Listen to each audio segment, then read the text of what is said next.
전염병. 그들은 어디서 온 걸까? 목차. 바이러스란?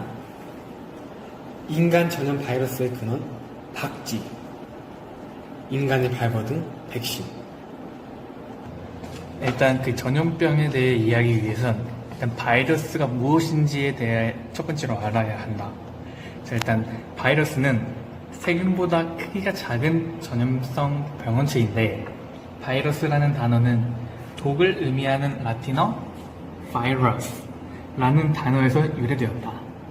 바이러스는 RNA와 그 유전 물질을 둘러싼 단백질로 구성되며, 일부 바이러스는 DNA도 가지고 있다.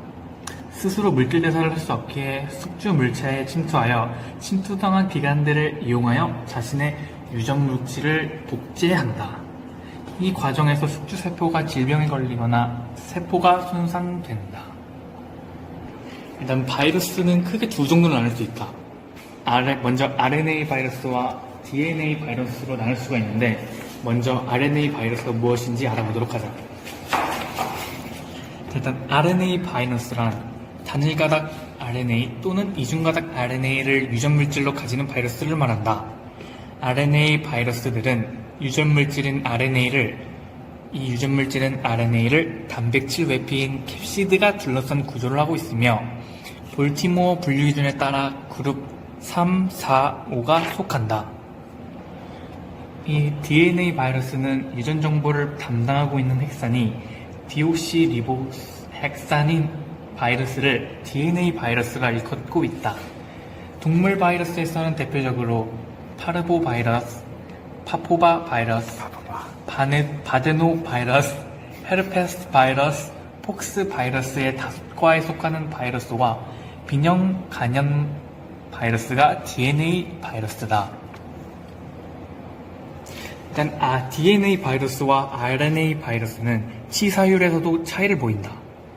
이런 DNA는 그림처럼 두 가닥의 줄이 사다리처럼 연결되어 있는 모양이지만, 두 가닥. RNA는 한 가닥으로만 되어 있다.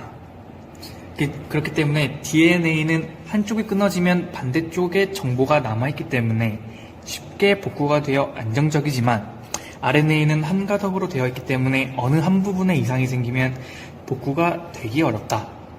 그래서 RNA 바이러스가 돌연변이가 생길 확률이 높으며, 코로나, 에볼라, 인플루엔자 바이러스 등의 치료제나 백신을 만들기 어려운 이유는 쉽게 돌연변이를 일으킬 수 있는 RNA 바이러스이기 때문이다. 지금까지 바이러스가 어떤 존재인가에 대해 알아보았는데, 그렇다면 대체 어떻게 바이러스들이 인간에게 전염되는 것일까? 인간 전염 바이러스의 원천이나 불리는 박쥐에 대해 알아보자. 자, 우리가 동굴 같은 곳에서 쉽게 볼 수 있는 박쥐는 약 60여 개의 인간 간염 바이러스를 보유하고 있다. 우리에게 전달된 전염병들은 대부분 박쥐를 원인으로 하고 있는데, 먼저 2003년 사스부터 보면은 2003년 사스는 원인이 관박쥐입니다. 관박쥐를 통해서 사양 고양이에게 옮아서 사양 고양이가 중간 숙주 역할을 해서 인간에게 전염된 전염병이 사스고요. 그 다음에 2015년 메르스, 이놈은 이집트 묻은 박쥐가 원인입니다. 그리고 낙타가 그냥 중간 숙주 역할을 한 것 뿐이죠. 코로나도 과일 박쥐가 원인인데, 중국 야시장에서 팔리는 뱀이 중간 숙주라고 추정되고 있습니다. 그렇다면 전염병의 근원 박쥐. 박쥐는 어떻게 이렇게 많은 인간 간염 바이러스를 보유하고 바이러스에 걸려도 안 죽는 걸까요? 자, 첫 번째, 박쥐의 체온 때문입니다. 박쥐는 약 5천만 년 전부터 다양한 종으로 분화한 것으로 추정됩니다. 과학자들은 박쥐가 긴 세월 진화를 거듭해 바이러스에 대한 적응력이 생긴 것으로 보고 있습니다. 포유류 중에서 유일하게 날 수 있도록 진화하는 과정에서 면역 체계가 바뀌었다는 것이죠. 하늘을 날기 위해 많은 에너지가 필요하고, 이때 몸에서 많은 열이 발생합니다. 이 때문에 박쥐의 체온은 다른 포유류보다 약 2, 3도 정도 높습니다. 덕분에 면역력이 강화됐죠. 감기에 걸려서 고열로 고생해본 경험은 누구나 한 번쯤 있을 겁니다. 고온에선 바이러스의 활동성은 떨어지고 백혈구 등은 활성화됩니다. 체온이 올라가면 면역력도 높아지는 것이죠. 두 번째, 박쥐의 면역 체계가 박쥐가 바이러스 걸려도 안 뒤지는 이유의 두 번째 예방입니다. 인간을 비롯한 포유류는 바이러스가 체내로 침투하면 인터페론이라는 항바이러스 단백질이 만들어집니다. 인터페론은 바이러스의 분열을 막아 번식을 억제하죠. 보통 상처나 간 감염이 발생하면 활성화됩니다. 면역 체계가 항상 활성화되어 있다면 좋을 것 같지만 에너지 소모가 크고 지속적인 염증 반응으로 인해 부작용이 발생할 수 있어 필요할 때만 활성화되는 게 좋습니다.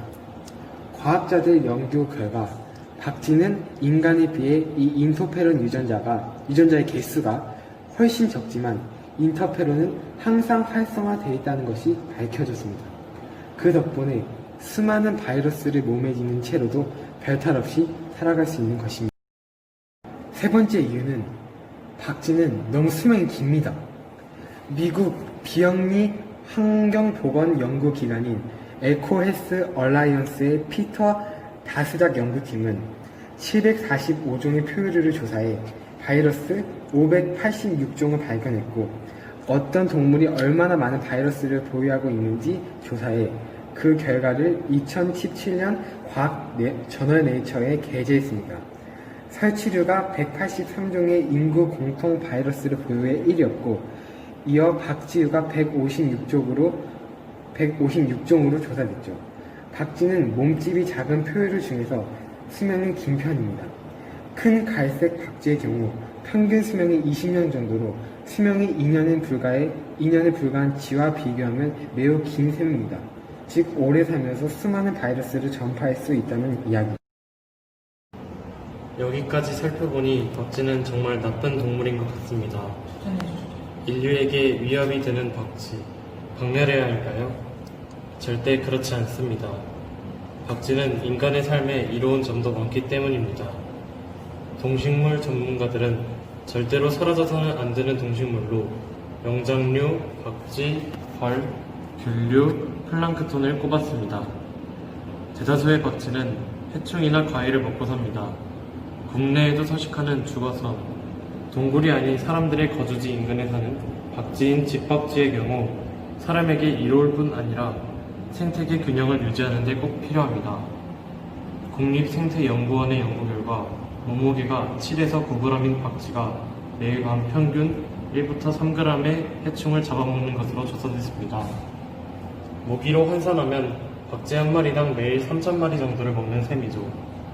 모기 외에도 벼 해충인 멸강나방, 홍명나방, 흰등멸구 등을 잡아먹기에 농촌 지역에선 살충제 사용을 줄일 수 있습니다. 그렇다면 전염병을 막을 수는 있을까? 그렇지만은 않다. 전염병의 피해를 최소화하기 위한 방법에는 어떤 게 있을까? 가장 대표적인 예로 바로 백신이 있다. 백신 만드는 방법. 백신을 만들어내기 위해서는 바이러스를 분리하고 배양하는 것이 중요하다. 바이러스는 생명체 밖에서 독립적으로 살지 못하기 때문에 실험실에서 살아있는 바이러스를 채취해내는 것이 중요하다.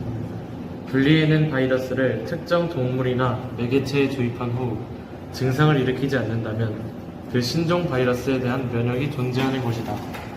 첫 번째, 분리해낸 약해진 바이러스를 매개체에 주입하고 나서 증상을 일으키지 않는 그 매개체 동물에게서 백신을 얻는 방법.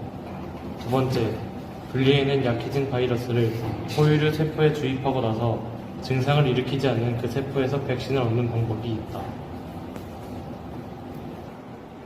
이렇게 전염병의 근원, 전염 방법, 막는 방법 등을 알아봤다.